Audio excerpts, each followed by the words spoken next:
आज से 3-4 दिन पहले तक इंडिया का पॉलिटिकल सिनेरियो कुछ ऐसा दिखता था और अब कुछ ऐसा दिखता है। फाइनली 2024 के स्टेट इलेक्शंस खत्म हो चुके हैं और 5 स्टेट के रिजल्ट आ चुके हैं। जी हाँ, सिर्फ छत्तीसगढ़, मध्य प्रदेश, तेलंगाना और राजस्थान में इलेक्शन नहीं हुए। क्या आप भी बाकी के मीडिया हाउस जैसे मिजोरम स्टेट के स्टेट इलेक्शन भूल चुके हैं? सबको पता था कि इन 5 स्टेट के इलेक्शन की कितनी ज्यादा इंपॉर्टेंस होने वाली है 2024 के लोकसभा इलेक्शन में, जो कि ठीक 3-4 महीने बाद ही होने वाला है। क्योंकि अगर आप इन 5 स्टेट्स की कॉन्स्टिट्यूएंसी मिला दोगे तो लोकसभा में टोटल 84 सीट्स कोई भी पॉलिटिकल पार्टी जीत सकती है इन 5 स्टेट से। इस बार इस इलेक्शन में जो भी एग्जिट पोल के स्पेक्यूलेशंस थे वो सारे फेल हो गए।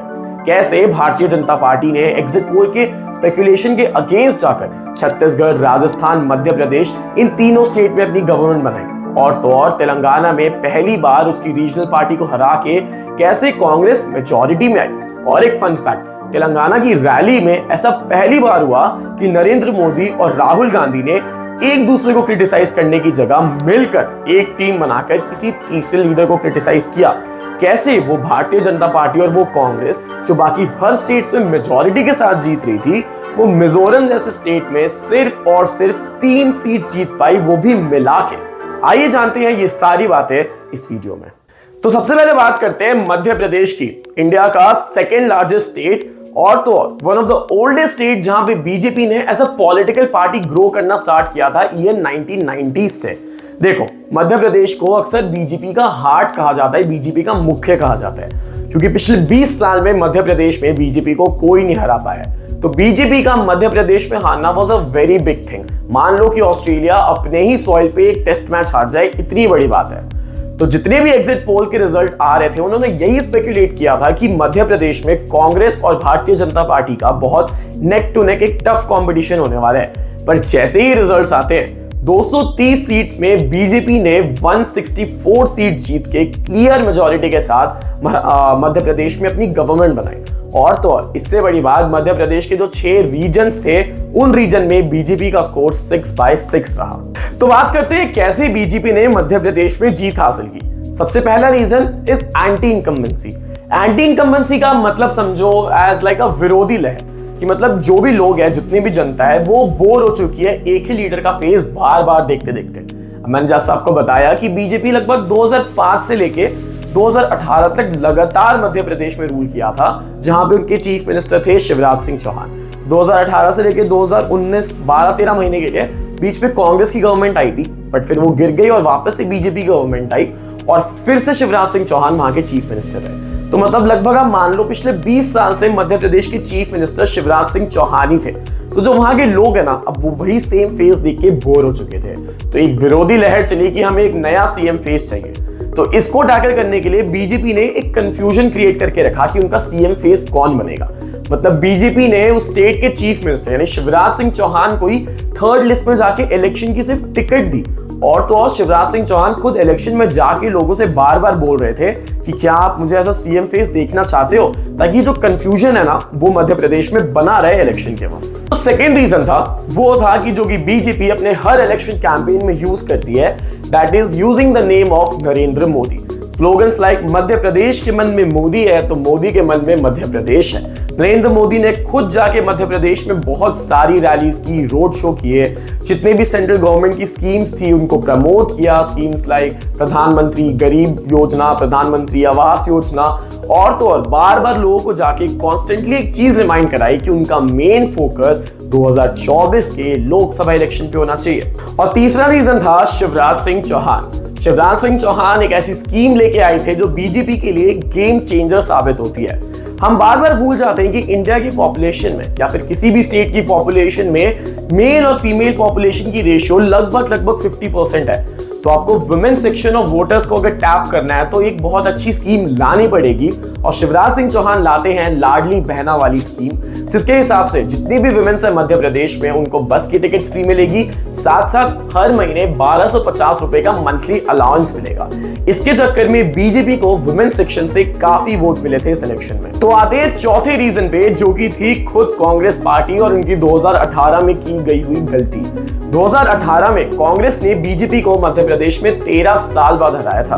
मुझे हमेशा से लगता है कि अगर कोई बीजेपी और नरेंद्र मोदी की सबसे ज्यादा पॉजिटिव पब्लिसिटी करते हैं ना, तो वो राहुल गांधी और कांग्रेस पार्टी खुद है।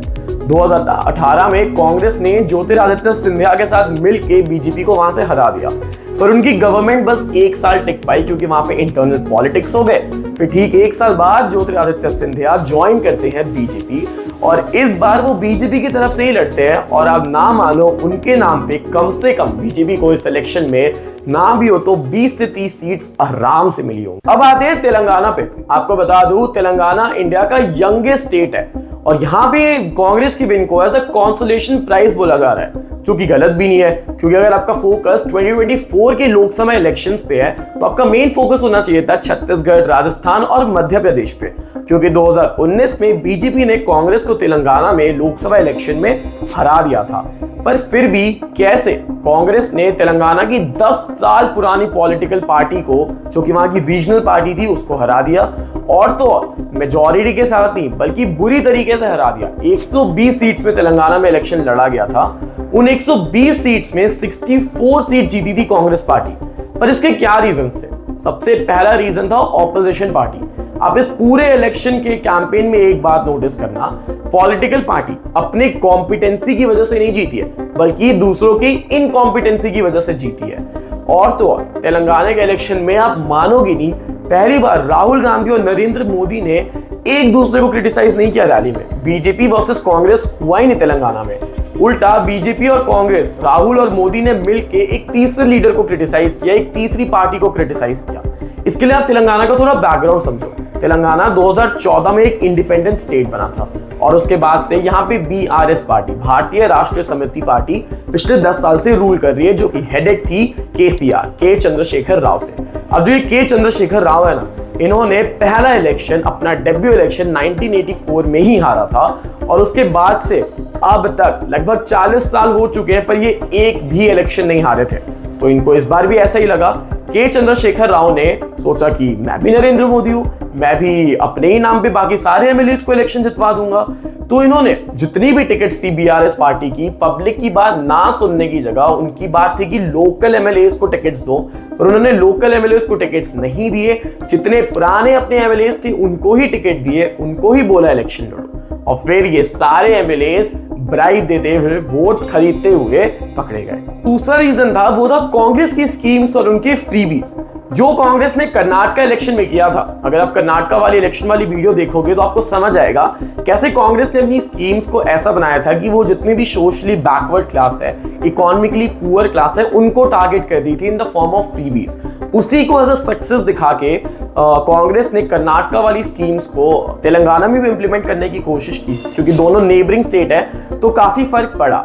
स्कीम्स लाइक कि वुमेन को free travel in buses, pension schemes, Mahalakshmi योजना जिसमें 2500 की मंथली पेमेंट दी जा रही थी वुमेन को, फिर एलपीजी गैस सिलेंडर का रेट 500 कर देना, और तो और कांग्रेस ने अपनी सारी स्कीम को बीआरएस की स्कीम से भी कंपेयर किया और दिखाया कि कैसे over the years BRS party की स्कीम डिक्लाइन होती गई है, और तो और वो एक बहुत स्मॉल अमाउंट ऑफ ऑडियंस को केटर कर रही थी। अब तीसरा रीजन, जो कि काफी कंट्रोवर्शियल कहा जाता है, पर फिर भी कहा जाता है कि कांग्रेस का कंपटीशन बीजेपी से था ही नहीं तेलंगाना में, जो कि काफी हद तक सही भी है। तेलंगाना में बीजेपी ने फोकस किया ही नहीं, उन्होंने फोकस रखा था नॉर्थ तेलंगाना पे, जहां पे वो अपनी हिंदुत्व पॉलिटिक्स को यूज किया था।